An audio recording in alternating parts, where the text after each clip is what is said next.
All right, and welcome to a whole new season of Two Americans Watching Footy. And what better way to start the season than with 30 minutes left in the final game of the third week, because we're Americans. Spurs and United here today.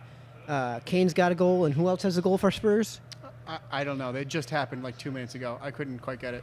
Yep, 2-0. It's 2-0 Spurs right now. I actually haven't watched any of this game. Chris, you want to chime in? It looked like in the first half, United would have had some pretty good possession. They got some good quality in the box, but weren't able to finish. I didn't really get a chance to watch much of the second half so far, but from what I've seen is that Tottenham have been much more aggressive and have had a few shots. I saw a very nice save from De Gea earlier before the goals came, and then right before the goals came. Right, and then Kane scored on a set piece, which United has been very bad at defending the past couple of years. Fellaini coming on as the first sub. It's actually second sub. They had already taken off Ander Herrera for Alexis Sanchez, and it looked like Lindelof was going to come on for Phil Jones because Phil Jones might have an injury. Yeah, you might confuse us Americans for Lakers fans. Coming in after the second substitution. Yeah. So, we got better picture quality now that we got everything running on HDMI. Much better sound quality, too. Oh, here we go. This could be a goal. Oh! Corner called. Lingard was calling for a handball. Over hit the hell out of this. Yeah. Sails it over the goal. Lukaku had a very good idea in getting it to Oh, yeah, it was a great touch. So, we're about 61 minutes into the game. Right on time. Mm-hmm. As you can see, I am in work clothes because I just got off of work. And I am not in work clothes because I don't work. And by that I mean I'm self-employed, we'll call it. But so the news of the week, of course, is that Liverpool is in first place. Hey, our boys in red are in first place. 3 weeks into the season. Hey, Mike. Yeah? What does that glass and Liverpool have in common? On top of the table. Oh, my God. Good Lord. I can't even give you a rim shot for that. But, yeah, so in first place, last week we had serious problems with how they played. Yeah. Well, not last week as in Crystal Palace. Last week as in yesterday. As in yesterday. In yesterday against Brighton. And it wasn't necessarily individual performance. That was a handball. That looked like a handball. But more a stylistic issue. I felt like the midfield was trying to be too... What was the word I was using before? Not complacent. No, they were trying to be too perfect. Yeah. So they were trying to be too clinical. They were trying to be too clinical instead of just playing to their strength, which is their athleticism. Right, with his using the athleticism, playing explosive, fast football. As it has been just historically described, and rightly so, hit rock and roll football. Exactly. Yes. And they played more, clinical football, which, I mean, again, they got 3 points, and we're very happy for that. Salah scored another very good goal off his left, as is assumed. And Mane got a freebie. No, Mane got the freebie against Palace. It was a 1-0 against Brighton. Yeah. But the way they played Brighton, I felt like they were trying to be somebody that they weren't. We might get a penalty here. No, it was outside the penalty. Okay, just outside the box. Yeah, so one of the problems that we saw was that Salah, Mane, and Firmino, and especially Salah, wound up playing in that center mid, if not holding mid position, for a huge part of that game. And I felt like the minute that they finally started pressing high, it opened up the middle of the field. Yep. And I felt like their cornerbacks were more wingbacks when they really have wingers up front that they should be using. Well, you saw when Virgil van Dijk pressed up forward up the middle of the field, Salah, Mane, and Firmino were forced to go upfield, which meant that the defenders were forced to guard them, which opened up that middle of the field for Virgil to move the ball pretty much straight to the 18-yard line. Which is one of the reasons why I've been calling for Shaqiri to play, because, okay, maybe he's not fit, maybe he's not quite in sync with everybody at this point. I don't know. I'm not Jurgen Klopp. I will just go with whatever lineup he goes with. But I still want to see Shaqiri because I know he's got that attacking presence in the midfield so they can bring it up and let those forwards stay forward. Yeah, it was a tough spot on that set piece. It was a very tough spot. It was kind of a tough spot. I mean, you're so close to the goal line at this point that it's going to. They were about 8 yards from goal line, I'd say, between the 12 and the 6. Probably closer to the 6. Right outside the box, and that's honestly a really hard position to do anything with, because a cross really isn't a cross; it's a chip. Right. Also, the City match against Watford. We saw that. I didn't see the game. Did you actually see the game? I saw highlights. I saw most of the game. Again, Americans, we don't always get to watch everything because of work during the day. But City should have won. City should absolutely have won. Did they look the better team? Not really. Boy, this could be bad news. This could be bad news. Turn it! Come on! Oh that my has to God. be a goal. How did just put a left foot on it and be done with it? Yeah. Wow. Lindelof Wow. butchers the hell out of this pass back to his keeper, and Dele Alli just Dele fucks Alli, it look, up. left foot right here, goal. Yep. Take that cross. Yeah, he wanted to put it on his right. He insisted on putting it on his right. And the worst part is, too, you can put it to your right by going to the outside of your right foot. That would have been an awkward angle from where he was. Yeah, so if I you're don't gonna care. put it on his right, that's fine. But anyway, with the City should have won. They conceded a goal off of a definite handball, but I don't disagree with the referee's decision because there was really no way for them to see it. I was going to say, I don't think there really was a decision to make. I think they just didn't see the hand. Right. So if there was, again, the VAR has been an issue or lack thereof issue in the EPL. The EPL refuses to use it. I don't personally care. But the Kane VAR, just blew an open header. if the VAR was in place for that game, that goal would have been recalled. That would have been taken back. They would have won 1-0. If not 2-0, because there was a questionable penalty call. I don't necessarily know if I agree with questioning it. I would have let it go, because if you're not 100% sure as a referee in the box if it's a penalty or not, you hold your whistle. If you're going to default to something, you default to holding it. Yeah. Prove to me that it is a foul. Right. Not that it isn't right. a foul. So where I don't disagree with the call, again, it's one of those things that it could have gone either way. If they had called it, I would have been okay with it too. Yeah, so we talked online actually a bit in the beginning of the season about some things that we think the EPL could do to attract more American viewers. And the premise, of course, is that your intention is to attract more American viewers. And if you don't want to attract more U.S. viewers, so be it. But if you are going to attract more viewers, one of the things that you can do, and I'm only going to bring up one of these points, and it was the final point, it's 20 after 4 on a Monday afternoon. Why on earth this game is being played on a Monday afternoon at 3 o'clock is beyond me. I feel like if I was living in England, if I was living in the UK, and we had a game that started at 8 o'clock on Monday night, I'm less inclined to watch that game. Right? Well, like here, it'd be like it's daylight time. football here rather than football there. Mm-hmm. We have Monday Night Football. It starts at 8:30 at night. I miss those games almost every week because Or you only watch the first half. because who the hell is going to stay up till midnight watching a game? Now, in fairness, these games are done and over with, start to finish, in 2 hours. Right. But- Not American football where we're really only playing 15 minutes of a 60-minute game where there's actual action going on, and the other 45 minutes is idle time, and then there's 2 hours of stoppage time and commercials. Right. So one of the approaches that La Liga is taking to attracting American viewers is to play games in the U.S., and that's insane. Right. Barcelona is playing a game in the U.S. In 2019. They've already announced it. I don't like it. I don't like it either. I think, like I said, a better way to attract the American viewers is, like, one of the recommendations we had is just generally speaking, don't have games on at some stupid hour of some stupid day when we're not going to watch the game. Mm-hmm. You know, if you're going to have it, if you're going to have the games, for example, at 3 o'clock in the afternoon, it's Eastern. The U.S. is a huge country, and there's 5 time zones, 6. well, if you're 4 including time Hawaii. zones that matter. 4 time zones that matter. So California, which has an enormous population, A of fifth course. of our country is Californians. Yeah. has an enormous population. They're watching this game at noon. Who in the hell is going to be watching this game in California? People on their lunch break, maybe, but they're not going to watch the whole game. And that's what your advertisers are looking for. Because if the advertisers know that no one's watching the second half, then they're not going to pay to advertise in the second half. Right.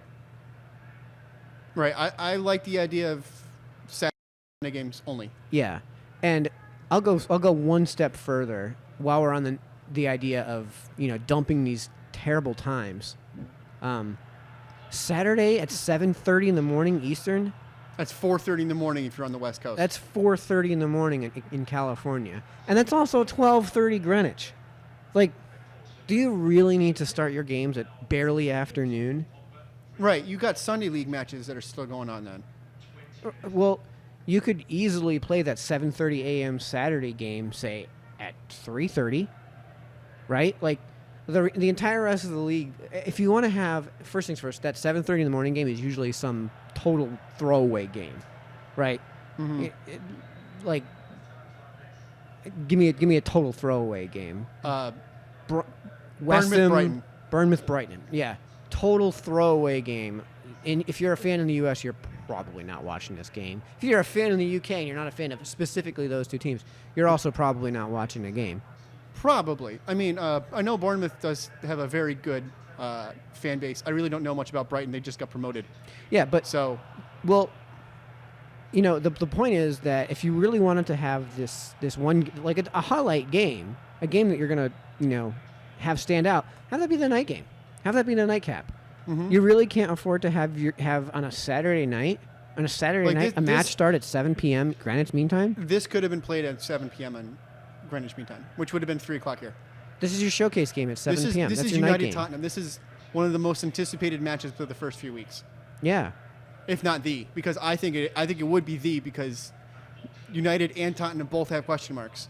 Yeah. Well, But are- like I but are said, both good teams. Dump the 7:30 a.m. game on Saturday, which is the 12:30. Oh, no handball there. 12:30 Greenwich time. Dump that game. Put it some other time. You can find another time for it, and dump these these Monday afternoon games. Yeah. And I mean, I get it. You can't start the game on Monday any later than 8. Right? No, you don't want that's to. totally unrealistic. No, I wouldn't even want to start any later than 7. Like, if you're going to start a Sunday night game, start it at 7, which is 3 o'clock here, and all the other games will line up. 2 o'clock here, but No, daylight time. is it? Yeah, it's 4 hours difference. Okay. Yeah, I never understand that. I wish we would just dump daylight savings. It's a stupid idea. Yeah. Every bit of statistics on the matter, every bit of data that's been collected on the matter indicates that there is no actual cost savings at net. I mean, there might actually be data that shows up, but it's so infinitesimal, the difference, that it doesn't really matter. Yeah, well, what they don't account for is, in those studies that show that, is the loss in productivity. Yeah, it's a white throw. Yeah. Get up, dude. Spurs player gives him a hand, and he Fred just... shirks it off. Yeah. Another thing that we don't get is, say, for instance, there's say it's a middle of the table game. Like, this past weekend was Watford Palace. Yeah. And I'm sorry for before. I think I said it was City versus Watford. I don't remember who City was playing, but I know it was a yellow team. Oh, Wolves. W. Yeah. And they're both yellow. Anyway, so, like, Watford Palace, I think, is a great matchup. You've got a stout defense versus a rising offense, and both of them are kind of middle of the table range. So somebody who's in the middle of the table could shake up or knock down, spoil, like we like to say here, one of those top-tier teams. So, like, Palace could beat United. They could beat Tottenham. They could beat Chelsea. Even Liverpool or City. They can beat anybody. The question is, are they going to? Looks like... I feel like Spurs has looked the better team moving forward. Now, I also feel like United we also has had missed the more... half the game. We missed half the game, but so far, at least in this half of the game, United has, I think, had the greater opportunities moving forward, but Spurs has looked better moving forward. One thing I will say about United is they have a very consistent team, but I'll That's get got off to be a Fellaini. card the other way. That's a case where I would say, here's 3 of the 8 recommendations I made to attract more American viewers. They were number 5, 6, and 7, right? Yeah. Step 5, enforce diving rules. Step 6, enforce diving rules. Step 7, enforce the diving rules. Well, the diving rules that are in place, I think, need to be changed because if there's contact, it's not diving. Period. End of story. Like if you for there is such a dive thing to as happen, simulation. yes, but they don't call it. Right, And right. simulation, So simulation is one where there is contact. There may be contact. to me, they need to change it to deceiving. Deception. So, deception can happen if there is, say for instance, you're going for the ball as an offensive player, and you got your long strides going because you got your full pace, right? Well, what if you happen to leave one of those feet back and just kind of drag your back foot, and then kind of lay into somebody who's trying to tackle you? That's going to get called every single time. That to me is deception. To me is the offensive player is going for the foul and not the ball. Doesn't CGSA actually have like deception rules where you are not allowed to basically deceive the referees in any manner? CGSA for everybody else is the Connecticut Junior Soccer Association. They do have those rules, but they don't really enforce them, and they only are applicable if they ask for a call. Now, if you are over dramatic and then get right up, like say Luis Suarez, then that's not really deception. That needs to be a yellow. That was way over aggressive. Yellow, good. You got the yellow. Danny Rose? Yeah, good.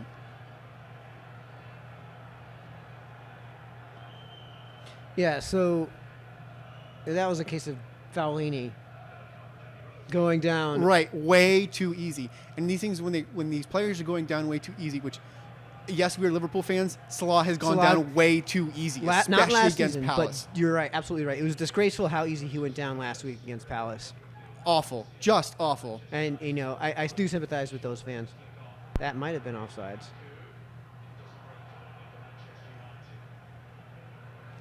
So Spurs is the team that we think this early in the season, if the table were to basically be over, if there were only one game left in the season, I think we'd be rooting for Spurs here, right? I mean, the default is always rooting against United. Yeah.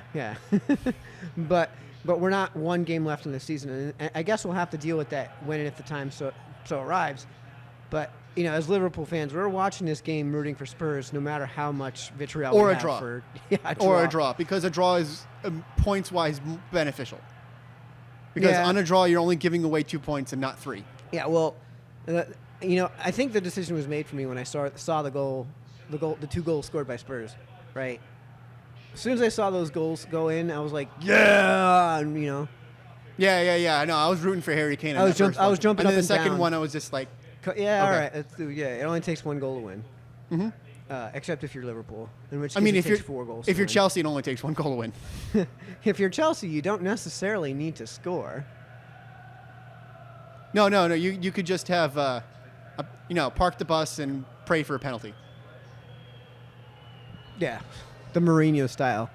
The thing that I tried in Barcelona and in United and in City. Well, actually, no, he wasn't with City, was he? No, he's Chelsea. Chelsea.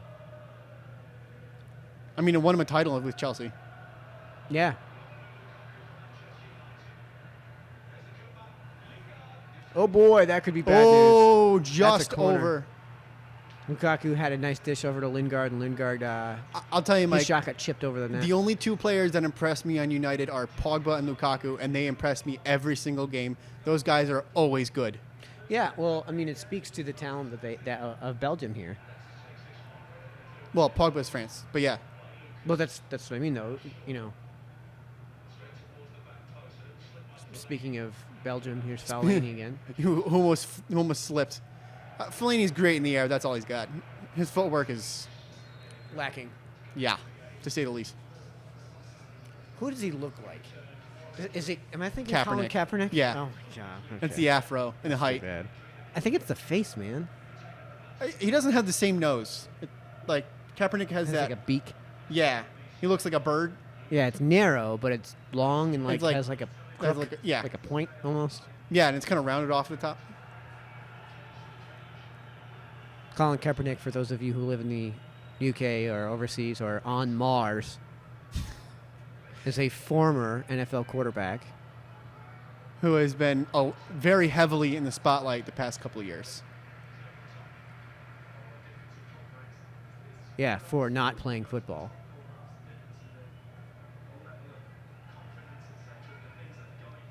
Did Sanchez start? No, he came on for Ander Herrera. Okay.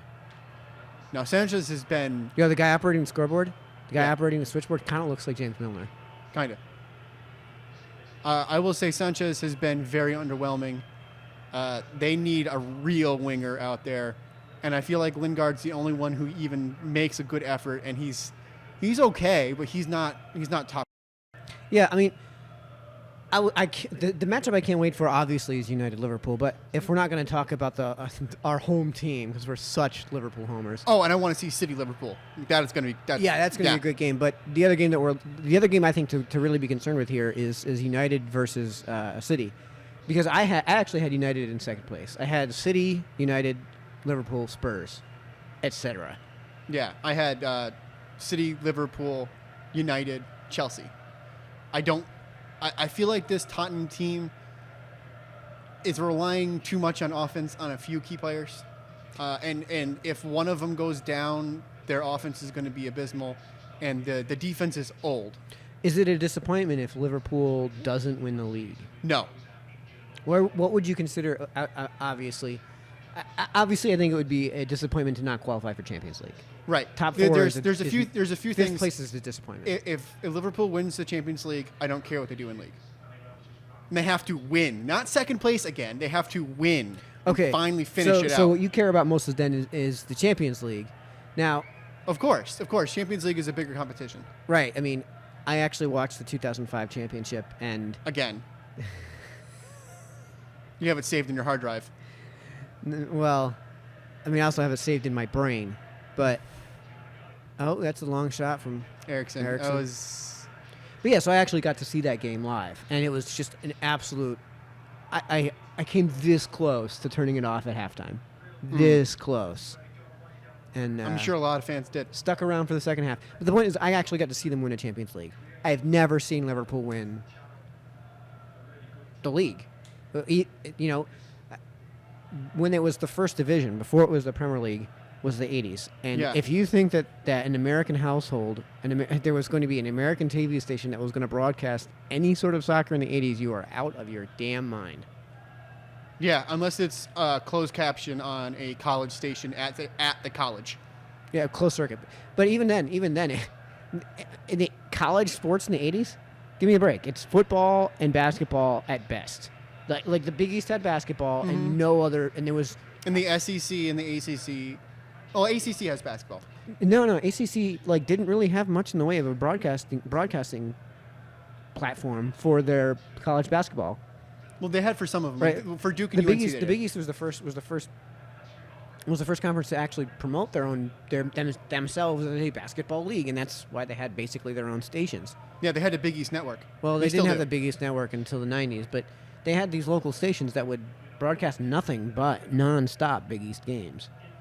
Mm-hmm. And yeah, so this is something that I think the rest of the world probably doesn't quite understand. In the U.S., before the MLS came to fruition and came, into maturity in the middle to late 90s, there was no soccer, not even World Cup. There was no soccer of any kind You might catch a World ever Cup final. broadcast. Might. I mean, no. I would go so far as to say no. We had 5, maybe 6 stations in the 80s. Cable was still only 2 or 3 stations. Mm-hmm. Hell, even hockey wasn't really even broadcast. Yeah, even hockey was hardly broadcast. But, I mean, the Stanley Cup final was.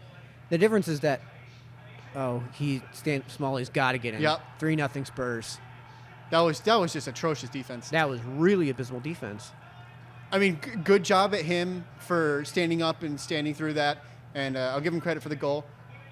That was really United terrible just defense. terrible defense. I've said last year and this year, United as a group have pretty good defense. Well- United individually player one-on-one, no, their defense is bad. Well, I mean, if Marino is going to play the whole park the bus, 11 behind the 11 and pray, right?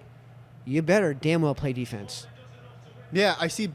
Man, that was really Who's poor that one defensive play. right side? Valencia. Valencia's got to help out on the help side. Yeah, Like, but that he's- one-on-one was terrible. That one-on-one was terrible, but as a defender, you play defense, I play defense. You assume that your teammate is not going to make the tackle. Always. Yeah, I mean, De Gea was spot on, too. I mean, De Gea was in the right position. yep. And I'm not criticizing De Gea. I'm saying Valencia on the right side should have not been jogging back. True, but I mean, one-on-one, that matchup was terrible. Yeah, I couldn't tell you who that was defending him one-on-one. Who was that? I don't know. It was number 12. I don't have all of these numbers America. memorized. I don't have every team memorized. There's only a few of them that I Yeah, but you can tell me who the backup left tackle for the New York Jets is. No. Not anymore. I haven't been paying attention near as much as I used to. I mean, you can tell me who the punter is for Seattle. John Ryan. See what I mean, folks? He threw a touchdown pass in the playoffs. Yeah, okay. He did. It was a big deal.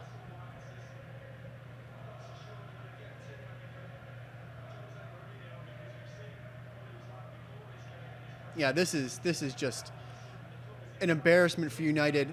I wouldn't necessarily say Tottenham played great. They played consistent. I think that what they did was they played to United's weakness. Yeah, and they played that very well, Yeah. and they've been solid. And you can't criticize anything they've done, but I don't think I could say that they Did you wowed see me. their lineup? Was it a 4-2-3-1?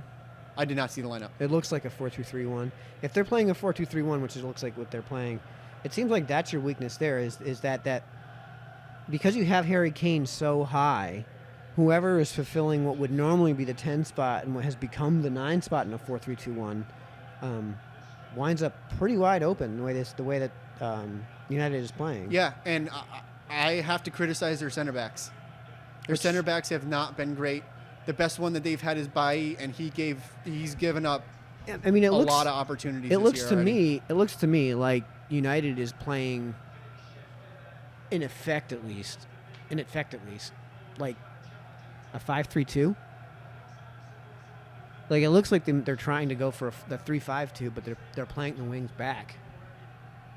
Which I don't like. I don't like that style at all. I've never liked a three-man back. I know it got the Wolves a EFL championship, but it just It's also the EFL, Chris. true.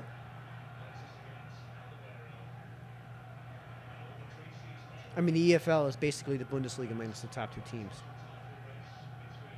Yeah, minus Bayern and Dortmund.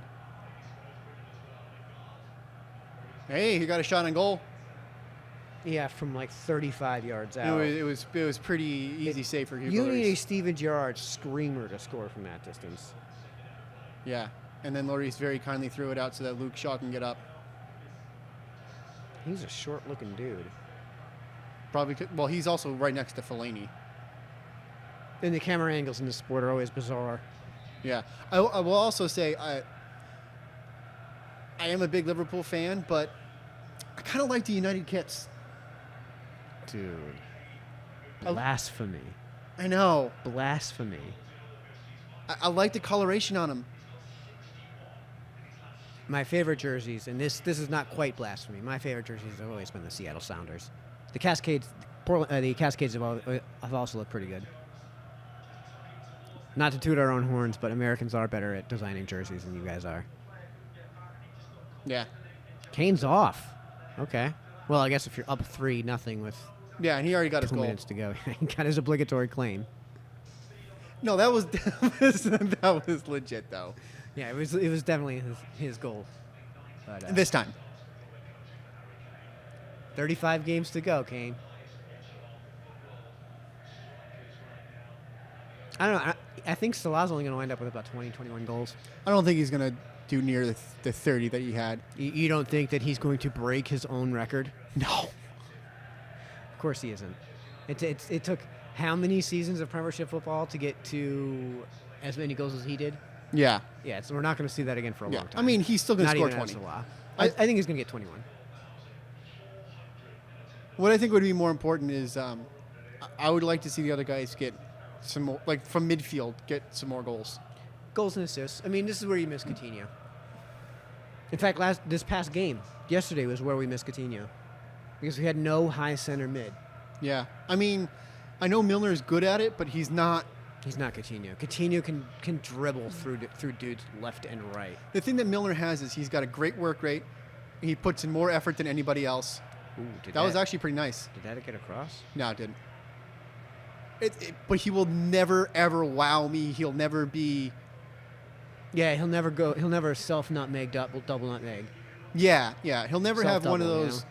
One of those, I'm going to put on the hero cape and win this game.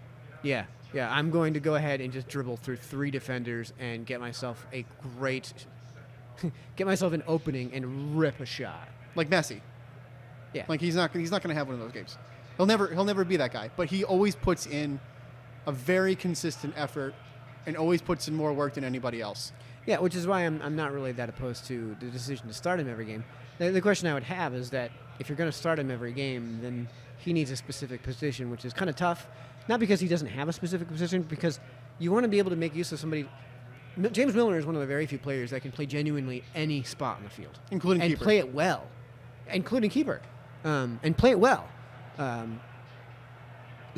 It's tough for me to assign a position to somebody who is that versatile. To me, he's the guy that should be coming on in the 60th, 65th minute of every single match. You know, one guy's looking tired, one guy's looking injured. Somebody's got their 3rd yellow in 3 damn games. Fucking Trent. I'm so mad at him. Like he's going to be that's a suspension, right? Yeah, he's going to miss a game. You get 3 yellows in a season, you miss a game. Like we like Trent as the defender. I mean, we've seen better, but we like him there, and we're okay. He's with him fine. There, right? We don't need to do anything about that position. Right, but we need to do something about his freaking attitude. His head out of his ass, right? Like, I know he's 20, but goddamn, like 3 yellows in 3 games, in the first 3 games to open the season. Come on, yeah, come on, Trent. Yeah, did you notice that he got subbed off basically immediately after that yellow? Oh yeah, he deserved to be. Yeah, Klopp was pissed at him. Yeah, well, I mean, that wasn't necessarily a hey, we need to make sure that this guy doesn't get a second yellow. There was also, I think, mostly, you jackass. You just cost yourself a game. I think now you're going to go sit on the bench. I think that's also like a you'd say a U12 coach, where you got a player who's been pushing a guy and he has kind of an attitude problem in the field. Pull him. You're sitting on the bench the rest of the game. Like it's more of an attitude adjustment than necessarily you're playing poorly. And Matip came in and did fine. Then granted, it is against Brighton, but yeah. I would like to see Klein come in. For at him. some point, yeah. Has he been on the bench? I don't think he's been on. He was on the bench for the Palace game, right? He was on the bench for one of them. Yeah. He wasn't this past week. Moreno was. Yeah. Which is interesting because Moreno is mostly a guy. Is a guy I would see as like, hey, we need a goal. Yeah, and we don't want to. We already have our full offensive set group. Yeah. In midfield and offense. Yeah, I mean, to me, that's like. Okay, you've subbed on Shaqiri. You've subbed on Sturridge. You've subbed on Sturridge. Now it's time to bring in Moreno. Yep. This is the final game of the season. We need 3 points. Get us a goal. Yep. That was a terrible ball from Fellaini. That ball was terrible. 5 minutes of injury, huh? Says here, Manchester United hasn't lost a Premier League home match by 3 goals or more since March 2014, and they're about to. Do you know who beat him? Liverpool? That was that 13-14 season. Yeah, 3-0. Yeah.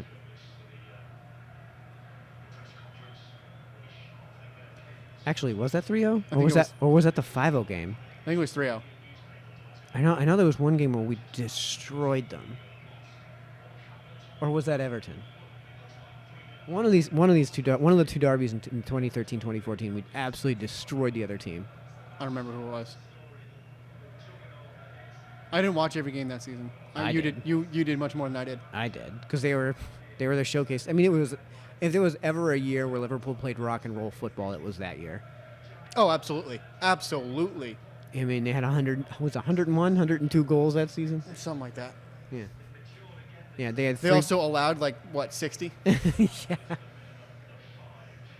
Yep. 2 goals against Chelsea is all I wanted, though. Yeah, and they parked a bus. Well, no, I mean, get rid of those 2 goals against Chelsea. And it's a totally different season. Yep.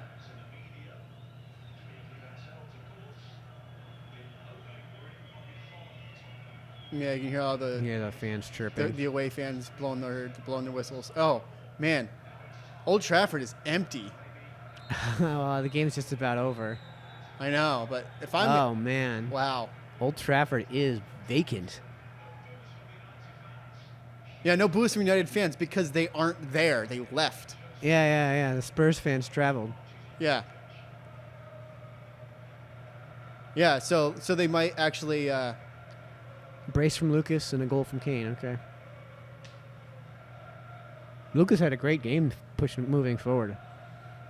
Apparently. We only saw the second half. My vote, if we're doing the second half for man of the match, would be Eriksson. Got himself open, assisted on at least one of the goals.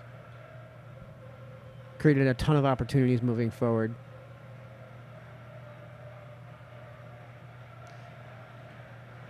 Is that the wife? Yeah, that's the wife. All right. Well, this has been Two Americans Watching Footy from the Captainphoenix Channel. Signing off.